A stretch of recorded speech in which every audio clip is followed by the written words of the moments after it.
Other interesting cultural news, you have Mark Cuban defending Kamala Harris tax plan on unrealized gains for the stocks, which would be detrimental to say the least. And again, some people are saying, oh, yes, I think the first statement she said, again, she's flip-flop many times, but her first statement was, oh, yeah, we're going to tax unrealized gains on people with over $100 million in assets, which, again, can't remind folks, 32-year low ACT scores for public school system in the United States. Yeah, every tax the government has ever rolled out usually does start at the wealthy, very similar to the income tax. That's the best use case. They say, oh yeah, we're only going to tax the really rich folks, and every time it expands to kneecap every American and hurt us. So yeah, they say, oh yeah, it's going to only be 100 people with $100 million in assets or more. There's no reason you should believe them.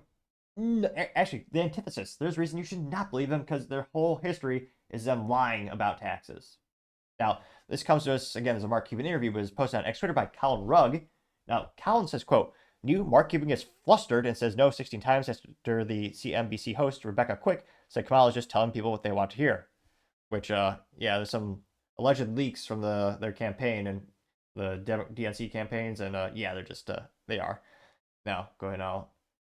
Let's see here. Only about 2 minutes, 2.5 minutes long. Here. And it's, again, original interview credited to CNBC. Go ahead and you're talking to Mark Cuban over the phone. On this unrealized tax issue, gain issue, and where we've talked about, those who are taking loans against their unrealized stock, et cetera, et cetera. And then they say, well, if you start to tax that, we won't be able to make investments in startups. We won't be able to give money over to venture capitalists and private equity folks and other things like that. What's your feedback to that distinction? Because I wonder, once there's a critique of one, then of one policy, and you get rid of that policy, then of course it moves to the critique of the next version of it. Well, of course, but okay. So what I told him was, if you tax unrealized gains, you're going to kill the stock market, right? And it's going to be the ultimate employment plan for private equity, because companies are not going to go public because you can get whipsawed, right? I mean, my own personal experience back from the internet days, right? All of a sudden, I was cash poor, but equity rich, right? My net worth was enormous, but the number of dollars in the bank wasn't enormous, and so I'd have, based off of the unrealized gains, I would have had to borrow money, and I effectively would have been in hock just to pay my tax bill instead of trying to run my company, and 1,000 other reasons, right? So they realize that's the issue. I can't repeat it enough. Even though she's not directly conflicting the Biden tax plan, to her value proposition is we need to tax everybody fairly. I'm starting from the Biden plan as a starting point, but that's not necessarily her ending Mark, point. let me just say, I appreciate you calling in, telling us what you're hearing on these fronts. That's great. But as you've said yourself, you can't speak for the vice president. These are things they're telling you. Who knows what they're telling other people? My guess is they're telling anybody who's donating to them exactly what they want to hear at this point. What matters is what they say publicly and what they will stick to. No, absolutely, positively not. Right? Let me just be very clear. I don't know, why do you think that they're telling you the truth and not telling other people other things? Well, if they won't say it publicly, say it publicly. Tell all of us so that we can hold you to it. I get it, but you've got to get the details right. You can't just... Yeah, but we have 60 days till an election. Like, you're asking people to take a flyer. Even if it's the day before the election, right? Even if it's the day before. Look, the next question is, the second thing I was going to mention earlier. I just don't want everybody to trade on what we think and what we feel and what we think may happen. Exactly. Just tell us. I get your point exactly, right? Yeah, Mark Cuban, he's an interesting fellow.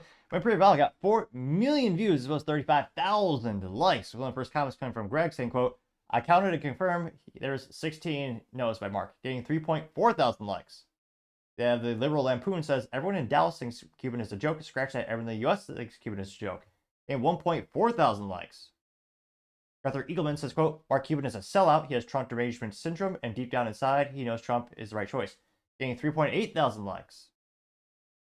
American Papa Bear says, quote, is Cuban really that dumb to support Kamala? Getting 797 likes.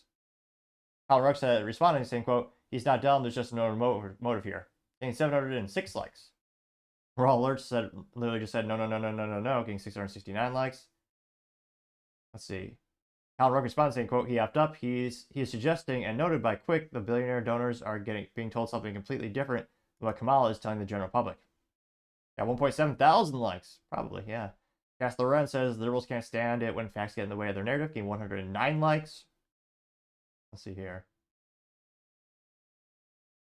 Paul Zuba says, quote, "Wow, Mark Cuban is so off on his rocker. He says that even if it's the day before the election, that's fine time for Kamala to announce her economic policy." 195 likes. Someday she'll give a real interview, allegedly. Maybe someday. Howie says Cuban is defending Kamala, who doesn't have, quote, the right details yet, and he's supposed to be a savvy investor and entrepreneur. He has lost his way with defending Kamala. And 278 likes, which, yeah, if you're not, I don't know, at least anecdotally speaking, I don't know a single entrepreneur or business owner who supports Kamala. Again, business owners like tax breaks and less regulation so your businesses can flourish. They want less inflation so they have customers that can spend more money on their products and services. With the exception of people who just get government handouts for the businesses, I don't know any real entrepreneur who really actually is saying, "Oh yeah, Kamala's going to be great for the economy, great for small business." Now you have David saying, quote, Cuban can't even play useful idiot correctly. Cuban is right, taxing unrealized gains would crash the stock market. True. Backtracking and then acting like this tells me Kamala promised him something to play dumb. He knows, Trump derangement syndrome aside, he knows she'll destroy the economy. Getting 111, let's make it 112 likes. Bill Elmore says, quote, "When a billionaire hates Trump more than he loves his money, TDS is a fatal illness." Getting 203 likes. Let's see here. Vince Langman says, quote, "President Trump broke Mark Cuban really bad," getting 311 likes. Florida 1 says, "They must have something on Cuban. He makes no sense. What business can function with a 25% taxation for unrealized gains? It would be a depression." Getting 238 likes, which, yeah, I mean, if you look at Mark Cuban's social media, he really hates Trump. I mean, there's a switch inside him that broke. Colin Rugg also says he's not done. There's another motive here. Let's give it one more. Get 727 likes. Scrolling down more and more. Someone by the name of Think For Yourself says, quote, "Mark Cuban says if Kamala Harris tells us her policy the day before the election, that's okay for him. It's not okay for real Americans who want to know what they're voting for." That's how you know Mark Cuban has a screw loose somewhere. He's definitely a smart person, but he's willing to defend Kamala Harris no matter what. Vote Trump 2024. I got 72 likes. Let's see here. Joel Jones says, "Oh my God, this is hilarious. Can't wait for more Kamala's spokesperson, Mark Cuban, with the next 30 days left." Getting 22 likes.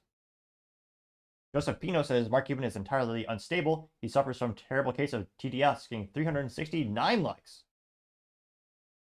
Which, yeah, let's see here. Hawk says, "Just said Mark Cuban blocked CNBC reporter Rebecca Quick after telling him Kamala is just telling people what they want to hear on live TV." Yeah. Now that's a screenshot. I'm not sure if it's can't see if it's real from her or not. You got 64 likes though. So yeah, let me know. Do you know a single small business owner who is supporting Kamala? And what are your thoughts at the end of the day in terms of, will this actually, I mean, what tax rate will she actually, propose, and then will actually perhaps roll out? And why hasn't she done that before already? Let me know in the comments, because as always, be fascinated to hear what you have to say. Thank you everyone for taking the time to tune in. Again, trying to get to 4,000 subscribers by the end of the month, so if you can click that button, I greatly appreciate it. Also, give me a thumbs up, thumbs down, or comment is a great way to give me some additional feedback, letting me know how I can make the show better and better. Lastly, don't forget to take the time to tell your family, tell your friends, tell your coworkers, heck, tell your enemies, tell anyone and everyone. Just stay safe, fight the good fight.